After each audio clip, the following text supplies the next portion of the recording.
Bienvenue à Mille et une Cultures, notre émission sur la diversité culturelle. Mille et une Cultures qui reçoit souvent les organismes de Laval, des organismes avec des gens très impliqués. Aujourd'hui, nous avons le plaisir d'avoir avec nous Bintou Touré. Bonjour Bintou. Bonjour Kadi. Voilà. Alors Bintou, vous êtes à la tête de Petit Espoir. Donc Petit Espoir qui est un organisme communautaire à Saint-François et vous êtes très impliqué aussi au niveau de la région de Laval à plusieurs niveaux. Vous avez été impliqué en politique. On va d'abord nous centrer sur Petit Espoir. Ça existe depuis quand? Puis quelle est la mission de votre organisme? Parfait. Bien, merci d'abord pour l'invitation. Ça me fait vraiment plaisir de venir parler du Centre Petit Espoir. En fait, c'est un OSBL établi à Saint-François depuis 2008 et c'est à la suite de 2 années de travail pour se faire reconnaître au niveau de différents paliers de gouvernement. Donc, la date officielle, c'est 2008 que ça a été fondé.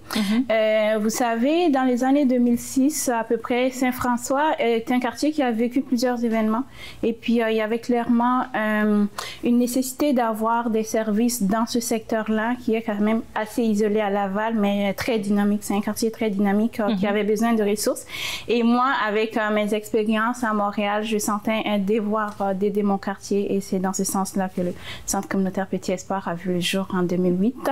Et la principale mission, c'est de favoriser l'amélioration de la qualité de vie des citoyens du secteur, donc des citoyens de l'Est de Laval, mais particulièrement ceux de Saint-François. D'accord. Et quand vous dites amélioration de qualité de vie, ça implique quoi en termes de services? Oui, c'est ça. Alors, dans le fond, pour atteindre cette mission-là, on vise prioritairement le développement des compétences. Donc, toutes les activités qu'on fait, je vous dirais qu'on en fait une panoplie, mais toutes les activités qu'on fait ont toujours une idée en arrière, c'est de développer les compétences personnelles et collectives pour améliorer la qualité de vie.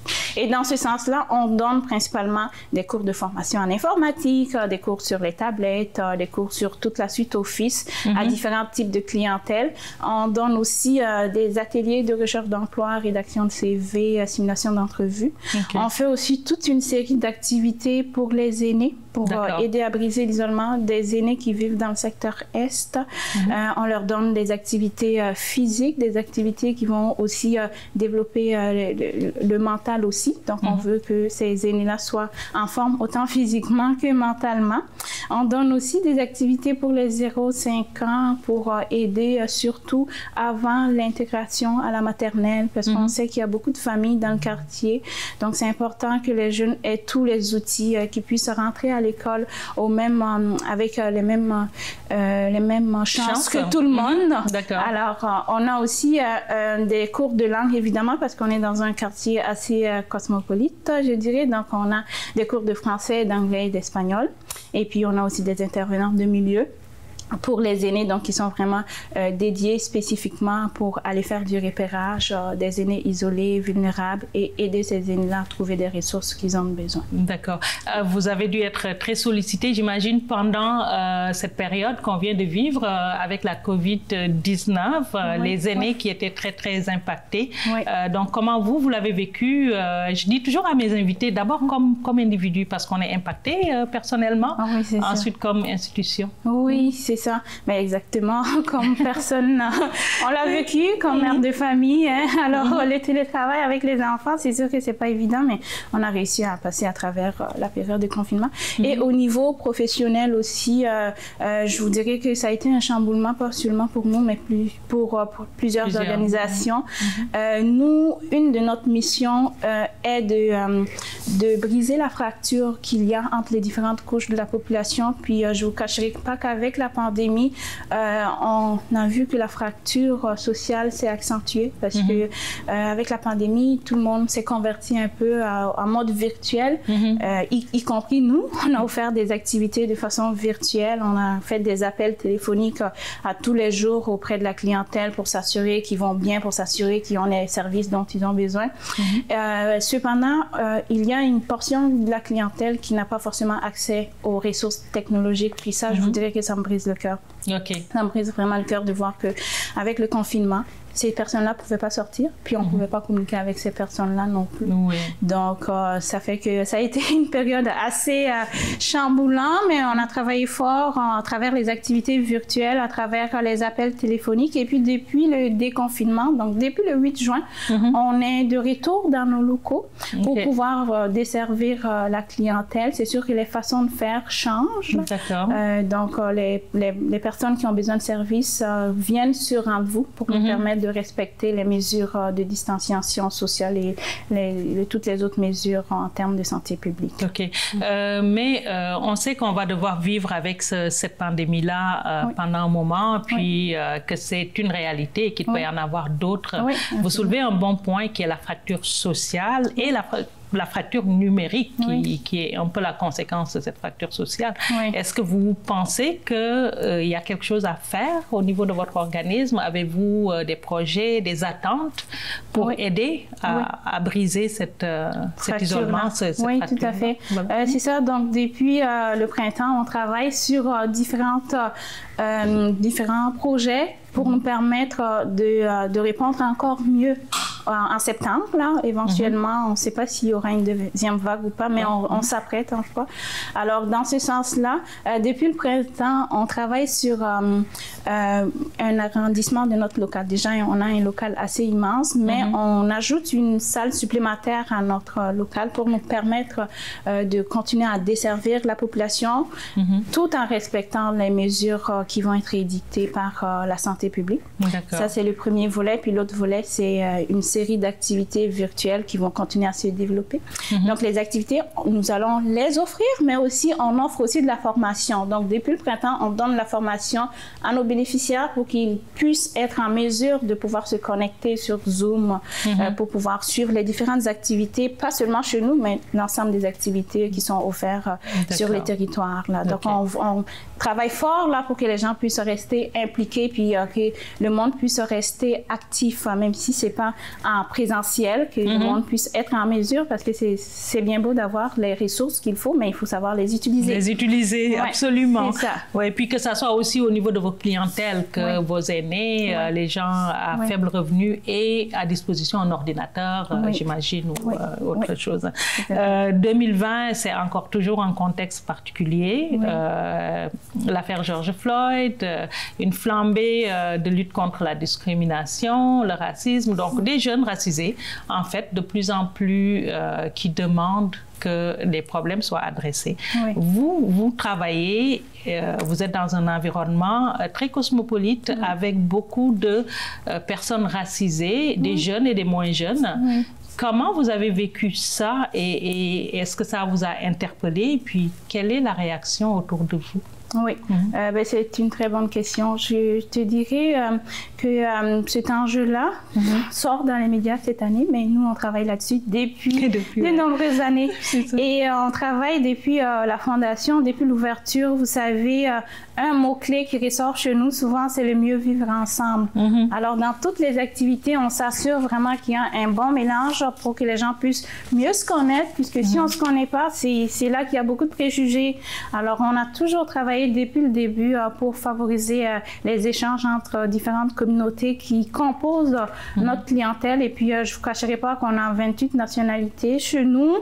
Y inclut des personnes de souche. Alors, on fait on fait un beau maillage de toutes ces personnes-là. Et puis, je te dirais, au fil des ans, j'ai vu des amitiés qui se sont faites à travers les activités que le monde a suivies ensemble. Puis, par la suite, je vois que les gens sont devenus amis, se rendent visite, font des activités ensemble, puis ça fait tellement plaisir de voir ça.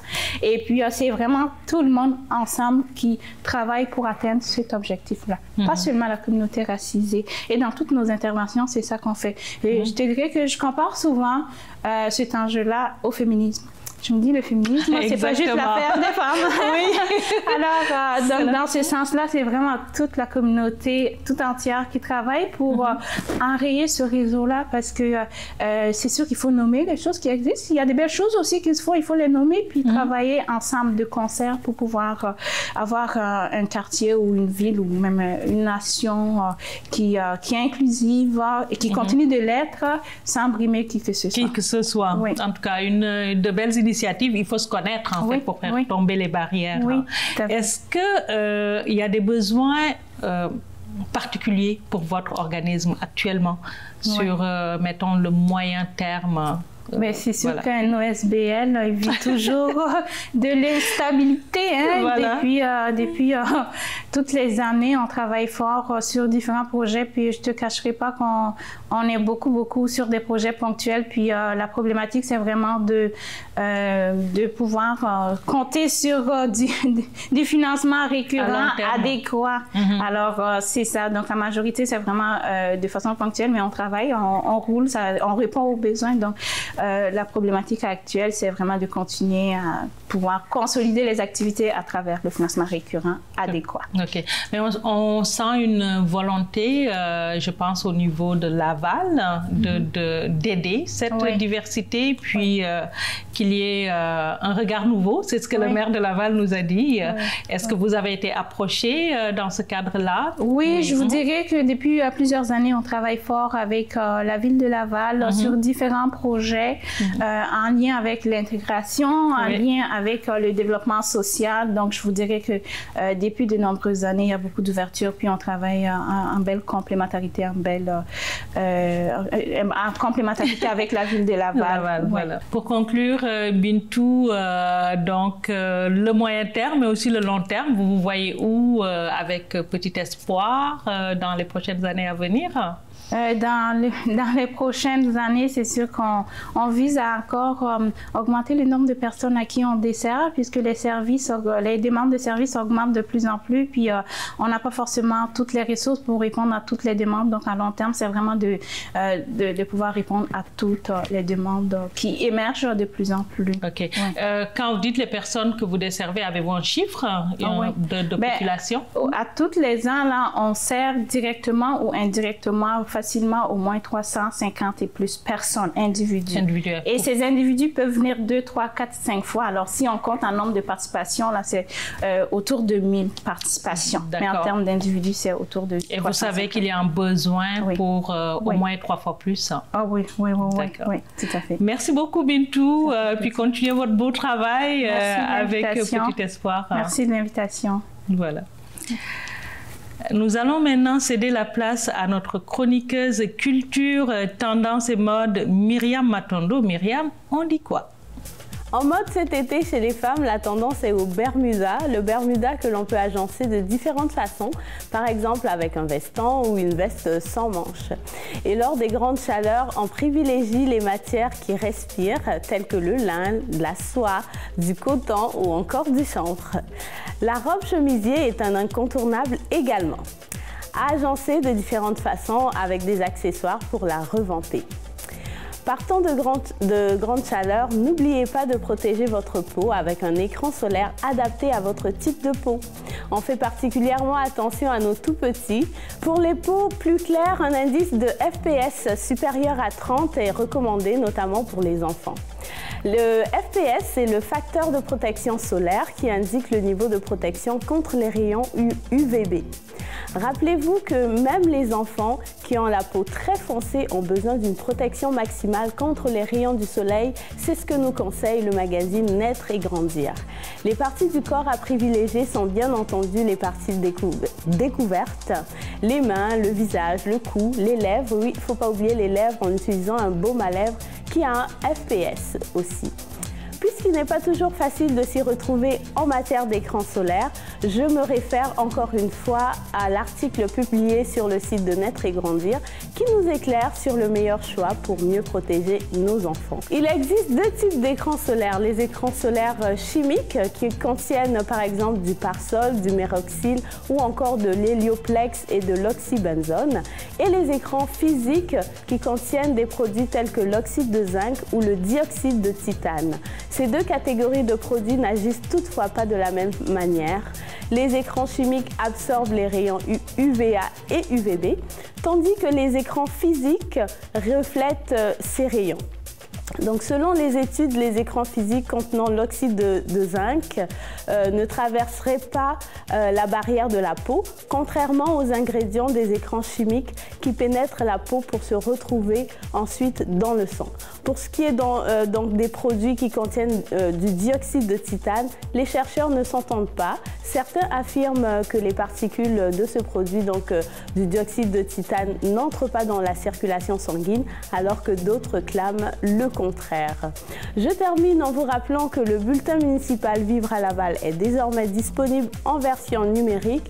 La ville a également lancé un concours en ligne afin de connaître l'opinion des citoyens sur le bulletin municipal Vivre à Laval. Les participants courent la chance de gagner une carte prépayée Mastercard d'une valeur de 500 $. Dans la deuxième partie de cette émission, nous allons recevoir deux artistes issus de la diversité qui parlent de la diversité, qui ont porté un projet très représentatif des enjeux qu'il y a actuellement. Alors, avec nous aujourd'hui par Skype, nous avons Kowale, réalisateur du projet Pour rêver mieux, une clip, une chanson qui interpelle en fait, et Liu Kong-ha, qui quelque part est l'instigateur du projet. Bonjour Kowale et Liu Kong-ha. Allô. Bonjour. Voilà, c'est un plaisir de vous avoir sur le plateau de Mille et une cultures pour parler de Pour rêver mieux. D'abord, pour ceux qui découvrent ce projet-là, c'est parti de quoi? Quel est l'objectif et comment vous êtes arrivé à porter ce projet-là, Liu Kong-ha? En fait, c'est parti, je pense que c'était Koa puis moi, je pense que ça fait des années qu'on en parle aussi, puis qu'on essaie dans notre milieu de pas militer, mais de conscientiser autour de nous le manque de représentativité dans le monde culturel de la diversité. Puis, en fait, moi, à la base, c'est parce que je travaille avec des jeunes dans des écoles. Et puis, c'était juste pour permettre à ces enfants-là de pouvoir se projeter, pouvoir rêver, pouvoir aspirer. Parce que tant que tu vois pas des modèles qui te ressemblent à la télé ou dans les médias, on peut pas aspirer à quelque chose qu'on ne se projette pas à l'intérieur. Fait que c'est pour ça, le manque de représentation, on trouvait ça comme important de mettre le doigt là-dessus aussi. D'accord. Et vous, vous êtes musicien, donc c'est quelque chose qui vous interpelle. Si on voit maintenant les cérémonies de prix, on voit pas beaucoup de diversité. Non, puis en fait, le problème en ce moment, toutes les cérémonies de prix, les nominations, c'est juste un résultat. Le problème, il n'est pas là. C'est juste un résultat qu'à la base, le travail n'a pas été fait. Et puis, les gens n'ont pas une chance égale à la base. D'accord. Et vous, Kowale, vous êtes réalisateur avec un long palmarès. J'ai été faire mes recherches. Vous êtes pas mal nominé des prix aussi au Canada, mais ce projet vous a interpellé au point que vous avez porté la réalisation de ce projet-là. Donc, c'est aussi quelque chose que vous vivez, j'imagine. Ben oui, c'est quelque chose que je vis, c'est une réalité que je partage, que je comprends, qui n'est pas nouveau du tout. Comme Kong et d'autres individus qui ont grandi au Québec, qui se considèrent profondément québécois, mais qui n'ont pas nécessairement cette place-là lorsqu'ils sont face en fait à des Québécois qu'on appelle de souche. Puis moi, j'œuvre dans le milieu artistique aussi, mais du côté du cinéma, de la vidéo, de la télévision. Et puis quand Liu Kong m'a appelé pour me parler du projet, c'est sûr que ça m'a pas que j'étais pas conscient, mais on s'inscrit d'une certaine façon aussi dans ce système-là lorsqu'on y adhère et lorsqu'on réussit à en vivre. Et là, on a pris quelques pas en arrière, puis on a pu poser un regard critique sur notre propre milieu, puis on a voulu poser un geste pour répondre en fait à ce manque de représentation des gens, des personnes racisées dans notre culture québécoise. Et vous avez aussi pas mal parlé de l'approche identitaire, de comment se sentir québécois. Et dans votre présentation, il y a une phrase qui m'a interpellée, c'est de dire que c'était rendu à un point où vous étiez invisible. Vous vous étiez québécois, vous voulez être de la société québécoise au point d'être invisible. Qu'est-ce que vous voulez dire par là? Ben, je pense que ça partait vraiment, pour ma part, là, de notre jeunesse. Là. Je veux dire, quand on arrive, moi, quand je suis arrivé au pays, mes parents, tout ça, on connaissait rien de la langue. Puis quand tu arrives dans un nouveau pays, tu veux pas non plus être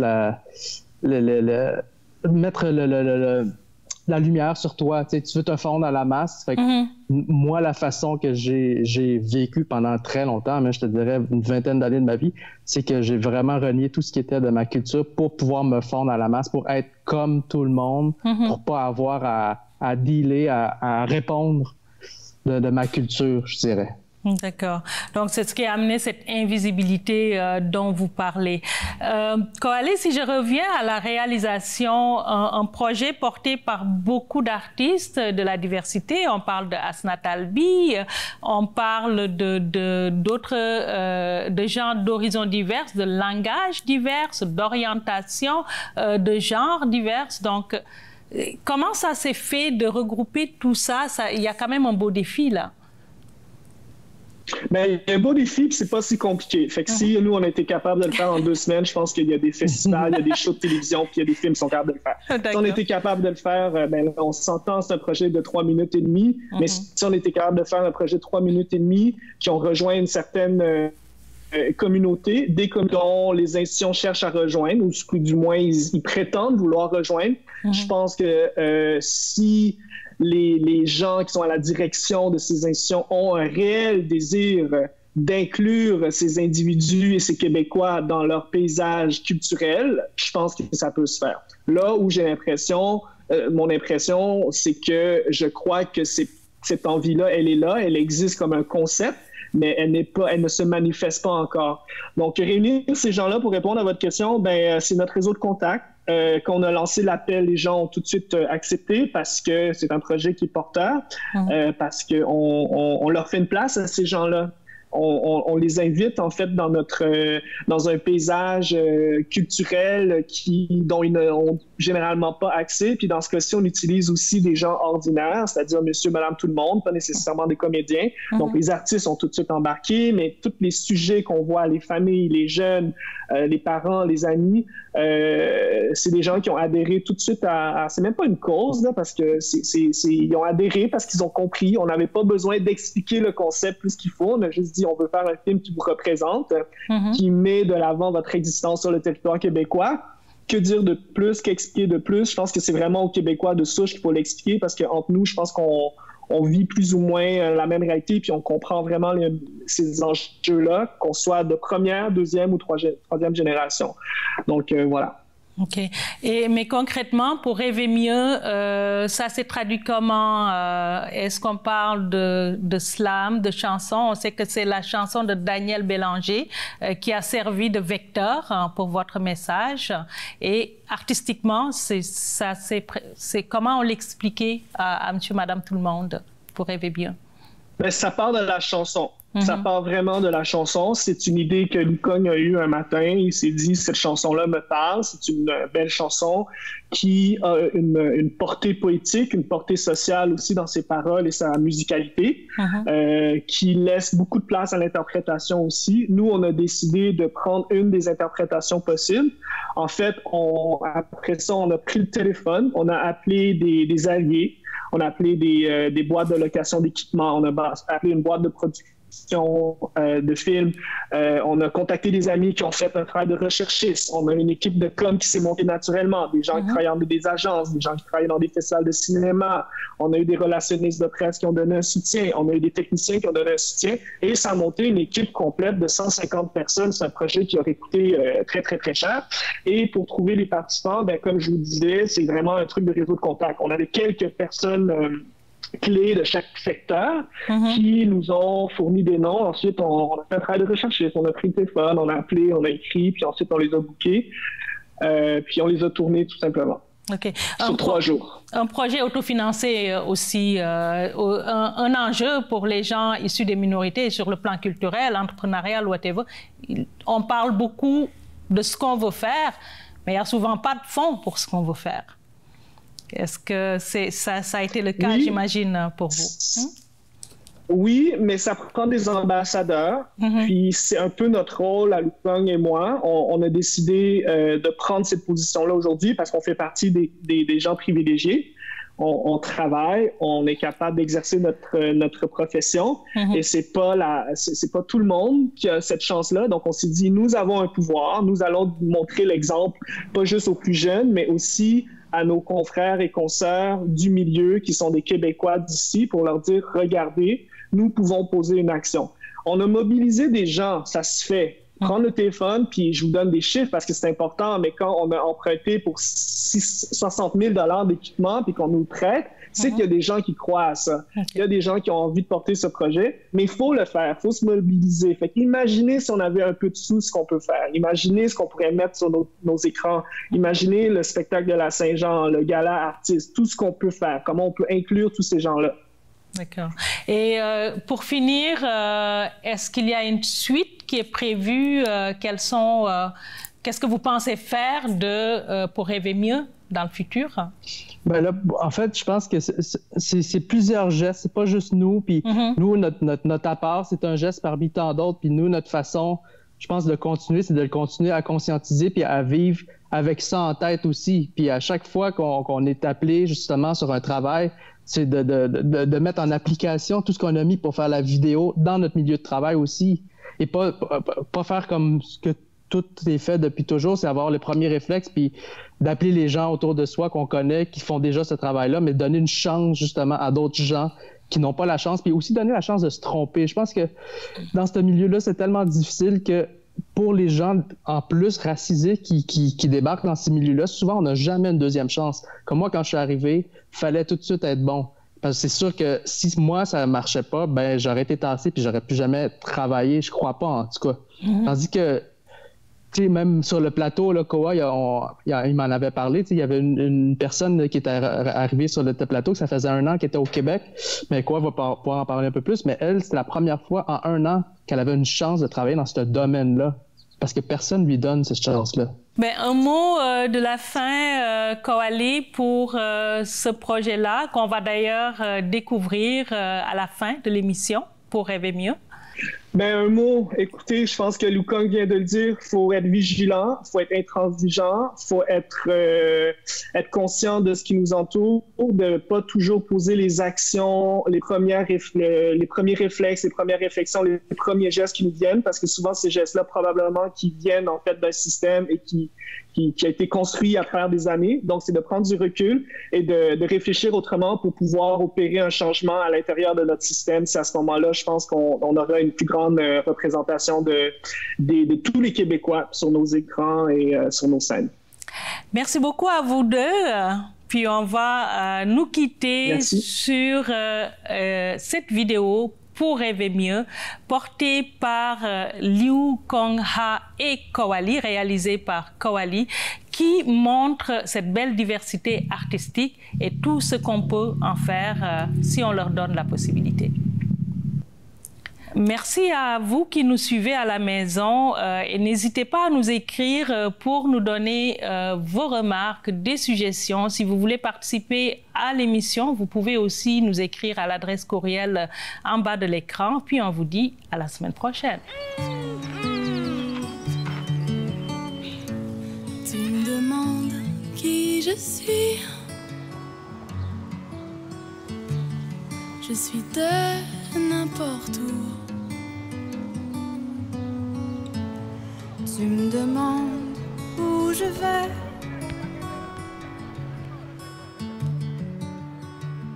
Je vais très bien. À question idiote, réponse idiote, apprends la leçon. Tu me demandes combien je fais.